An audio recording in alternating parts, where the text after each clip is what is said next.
Astrobot is a charming 3D platformer collectathon game that won Game of the Year in 2024. In this game, you play as a little robot and rescue other robots who follow you around and... Hey, wait a minute, this looks an awful lot like Pikmin, doesn't it?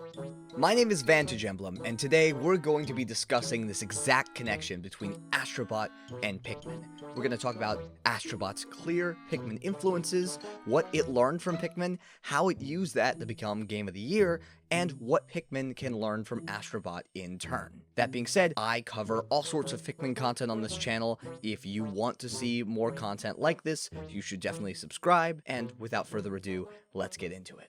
So, first and foremost, I would like to address the elephant in the room.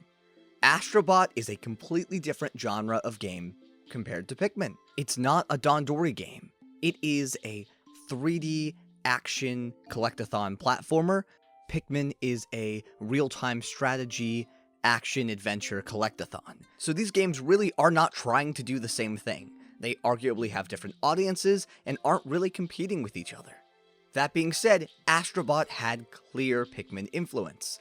As pointed out in a Game Rant article entitled Astrobot Proves Not Even Sony Can Deny Nintendo's Impact on the Industry by Josh Kotz, Astrobot also draws inspiration from Pikmin, both from a gameplay and a premise standpoint. The first Pikmin game saw Captain Olimar's ship crash landing on an unknown planet. From there, players were required to befriend creatures on the planet called Pikmin and gather the parts of Captain Olimar's ship with their help. In Astrobot, the bot ship is torn apart by a strange alien, scattering pieces of it and its bots all over the galaxy. Players must then gather the remaining pieces at the crash site after rescuing bots from each world. Pikmin is even more clearly seen, according to this article, in the way the crash site is navigated in Astrobot, as players seek out obstacles that require the help of a certain number of bots. Upon approaching one of those obstacles and pressing the action button, Astrobot summons the required number of bots with a whistle, just as Pikmin's protagonist does to rally Pikmin. On a surface level, this is a pretty clear gameplay borrowing from Pikmin, but of course, the gameplay in Astrobot is very simple. You press a button, and there's no management of the specific bots themselves. If you have over a certain threshold, they can go and help you out in a very scripted way. In Pikmin, it's a lot more up to the player to determine how they're using their horde of characters. So yes, it's true that Astrobot is simulating a bunch of individual characters in real time, doing actions that the player determines, but the actual level of control that the player has over these actions is drastically different in Pikmin compared to Astrobot. That being said, from my first playthrough, I could tell you immediately the Pikmin reference is there and obvious. Not only are the design of the Astrobot creatures somewhat reminiscent of the Pikmin and their leaders, the whistle is just so obviously Pikmin, and the GUI for seeing the bots that follow you is Pikmin-y as well. The different costumes for the bots that follow you around that are referential of different Sony games are also very similar to the decor Pikmin in Pikmin Bloom, so there is a lot here that is similar, but the execution is what makes it feel drastically different. Now, I of course prefer how Pikmin does this. It's Dandori and Astrobot is not, right? Astrobot is essentially just using the bots as a numbered collectible, and this system is just a system where you, as the player, have to use a certain number of your collectibles to overcome a certain threshold. It's basically just a lock and key system, whereas with Pikmin, there are lock and key elements. You have to unlock a certain type of Pikmin, potentially, to get past a certain barrier, or you need a certain number of Pikmin to be able to carry a certain object, but it's a lot deeper as a gameplay mechanic than in Astrobot. And that's okay. Astrobot doesn't need to be as deep as Pikmin. This is the main mechanic of Pikmin, and it's really just a funny reference in Astrobot, all things considered.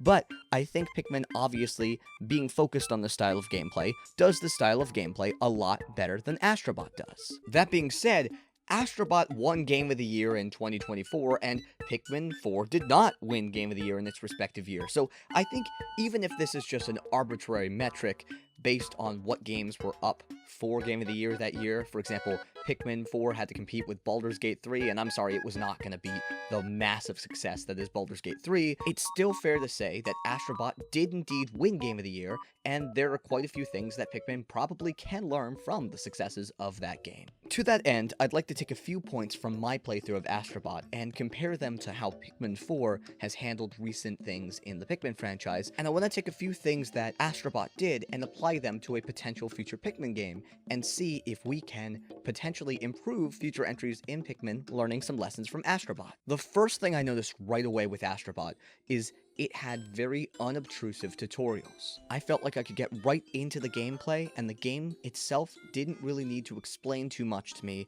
in long passages of text. There was the opening cutscene, and then the game happened, and I was playing very fast. Pikmin is not like this. Pikmin 4 in particular, and also all of the other mainline Pikmin games, have long, text-filled tutorials that are a slog to get through, and I think Pikmin could really benefit from cutting down the style of its tutorial to be a lot more lean. I know Astrobot is, yes, a more intuitive style of game, being a 3D platformer compared to Pikmin, but even still, it doesn't interrupt the player the way that Pikmin tutorials tend to.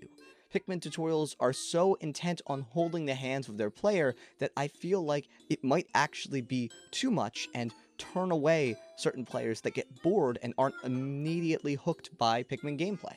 You really don't get into the thick of what makes Pikmin in Pikmin 4 until maybe an hour or so into the game, after you've completed the Olimar tutorial, and the character creation, and the Ochi tutorial, and the first cave, and you finally unlock the first onion, and you go to the first area. It's just a lot of time. As an inexperienced Astrobot player, I was immediately told through its game what this game's about, how I'm going to be playing it, and most importantly, why it's fun. Pikmin is extremely fun. I think the main mechanics of Pikmin are more fun than Astrobot. However, Astrobot absolutely has it beat in terms of tutorials. Astrobot is a love letter to Sony's legacy, and I think Pikmin could benefit from being more referential to its Nintendo history, especially if we're doing away with branded treasures from other companies. I think the legacy characters in Astrobot are not only a fun collectible, but getting the themed bots is actually the best part of Astrobot, and I think that Pikmin could benefit from having some more Nintendo goodies to collect. Yes, I love everything that is a Nintendo-themed treasure in Pikmin 4. I just want more of it. I actually think Hey Pikmin has my favorite set of Nintendo-themed treasures with the cartridges you can get in that game, and I want to see more of it. So perhaps Pikmin can benefit from maybe adding some more retro consoles. I'd love to have to use Purple Pikmin to collect an N64, for example. The whole console. It would be interesting. Or maybe if you're exploring a home, a Wii balance board could be used as part of the set design. Nintendo has so much hardware and software history that they could use in the Pikmin perspective, right? Seeing it from a tiny 1-inch size, and I think it'd be a ton of fun. Something else that's a ton of fun in Astrobot is the constant experimentation with new abilities and powers. Every level gives you some sort of new ability to use, or an old ability to use in new ways, and I think that this is something Pikmin totally could do. Maybe instead of having just 1 or 2 new Pikmin types, we get more Pikmin types, or we expand the powers of new Pikmin. My favorite moment in Pikmin 4 for the red Pikmin is getting fire starters, as it's a new iteration on the existing abilities of a Pikmin type we already have, and I think this is exactly what we need for other Pikmin types. For example, if you get Ice Pikmin early on, maybe they're only really useful for freezing enemies and you don't come across any bodies of water for a while.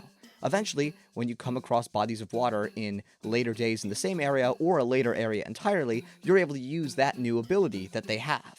Same type, but you're teasing out new ways to use their abilities, and I think this could happen for all of the Pikmin types. Imagine somewhat in the middle of Pikmin 4, there are now light bulbs that yellow Pikmin have to light up.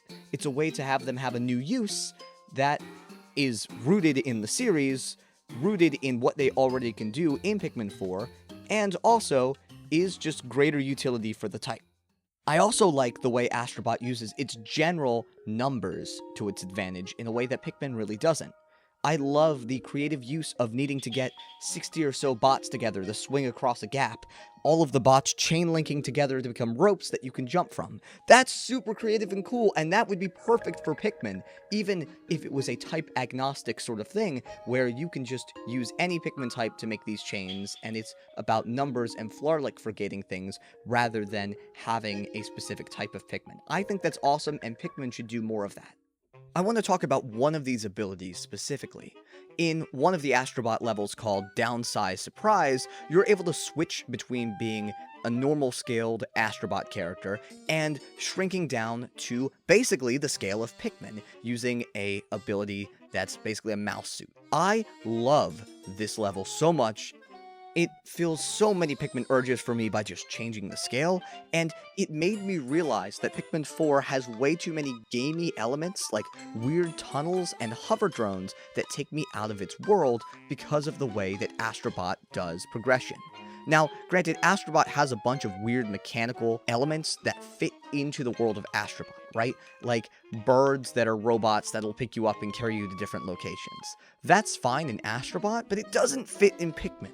And I think Pikmin could benefit from more traversal via gears and via small places to explore at the scale of the Pikmin that allow you to navigate something that's clearly not designed for you, right? Navigating a human house shouldn't be done by using a bunch of weirdly operating drones inside of the house. Instead, it should be by complexly navigating a labyrinth that's not intended for Pikmin use to slowly ascend up to a higher level. I think that would be the perfect way to do an area that has a lot of verticality at this scale, and Astrobot helped me realize this. Potentially using new Pikmin types, for example, the cut bean Pikmin that could maybe link together to form a bridge, or creative uses of Pikmin numbers, like needing several Pikmin to form a swing that you can use to swing across the gap, are amazing, especially because I think that would give more uses for winged Pikmin if the winged Pikmin are the only ones that could form a swing and then follow you across themselves. I think that would be amazing. There's tons of ways that they can have traversal and new Pikmin abilities kind of come together. And I think this would fix Pikmin's backtracking problem as well. Backtracking in Astrobot is non-tedious, user-friendly, and fun.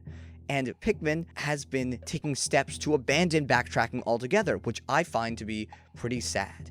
Some of my favorite memories in Pikmin are exploring an area, knowing I can't get to it, and then excitedly opening up that area with new Pikmin types later. Astrobot encourages exploration by using secret exits from its area to force a player to want to backtrack through an area just to get more collectibles, and I think Pikmin could use a similar system. Since the order where you collect Pikmin in Pikmin 4 is pretty free form, I could see a future Pikmin game still having this freeform order for the Pikmin, but also extend it to the areas as well. If, for example, data gluttons or spherical atlases are used to unlock an area again, maybe they're tied to their respective area, and whichever order you unlock them in is the way you unlock areas, with this unlock order being itself freeform, and maybe a few things are sprinkled in that encourage you to go back to old areas with new Pikmin types. Astrobot also lets you spend resources to unlock a bird that basically acts like the treasure gauge does in Pikmin at every area when you are backtracking there on your second time through or later, and once you've unlocked it, you have it the whole time, and it helps you identify all of the secrets you've missed. With Pikmin, I think having the treasure gauge be something that you get potentially later for backtracking is a really good idea. I love the way Pikmin 4 has things only show up as guarantees on the treasure gauge when you've upgraded it. I love systems like this, and I think this is something that Astrobot does well, and Pikmin could also borrow from. I love how Astrobot's hub expands over time as well, and I love how the tons of bots you get work there. It's like the Pikmin Park from Hey Pikmin. Like, it's a really neat concept. I really think that if you want to have a hub world in Pikmin, Astrobot does it the right way. It makes me want to come back and explore that area over and over again.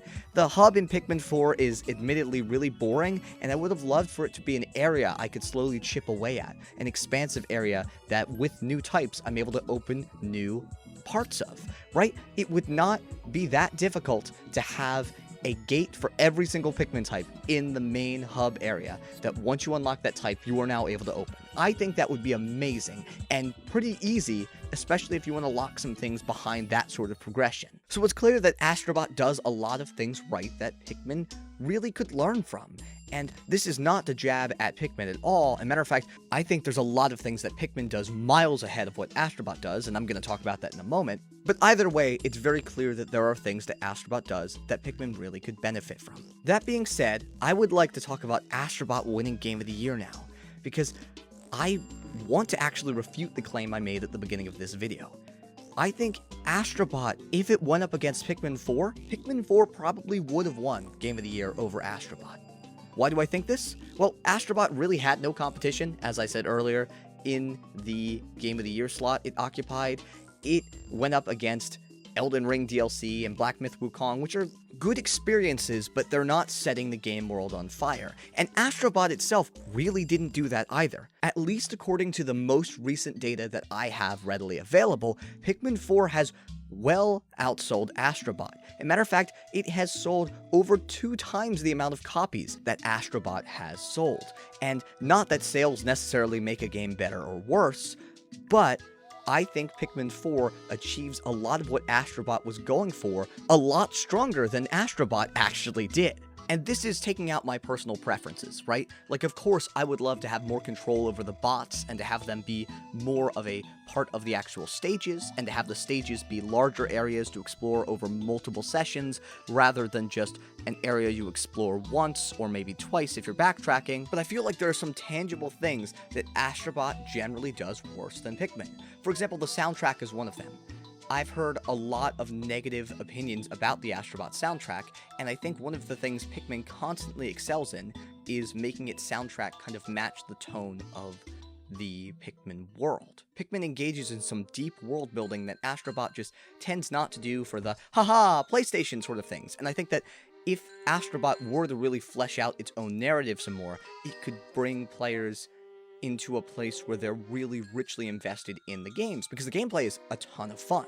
And I think the design of the bots are really cute in Astrobot, and I wish there were more opportunities to just kind of sit and relax with the bots in the game, maybe in the central hub area. That being said, I still think that despite all of this, Pikmin learning from Astrobot would be a very, very good thing for the future of the series. I think there's a lot of good ideas in that game that, though it's not a Dandori game, could definitely make their way into Pikmin and improve the series as a whole. But what do you think? Do you think that Astrobot is full of good ideas? Do you think these ideas are garbage? Do you like Astrobot? Do you think that Pikmin should learn from it? Do you think Astrobot could learn from Pikmin? What are your thoughts on Astrobot as a game taking inspiration from Pikmin in the first place? Please let me know all of your opinions on this down in the comments below. If you enjoyed this video, definitely give a like, subscribe, that would be great. I'd love to continue this conversation in the comments and potentially in future videos if you like this sort of analytical content about the Pikmin series. That being said, I'll stop rambling and end things here. My name is Vantage Emblem, thank you so much for watching, and I'll catch you guys in the next video. See ya!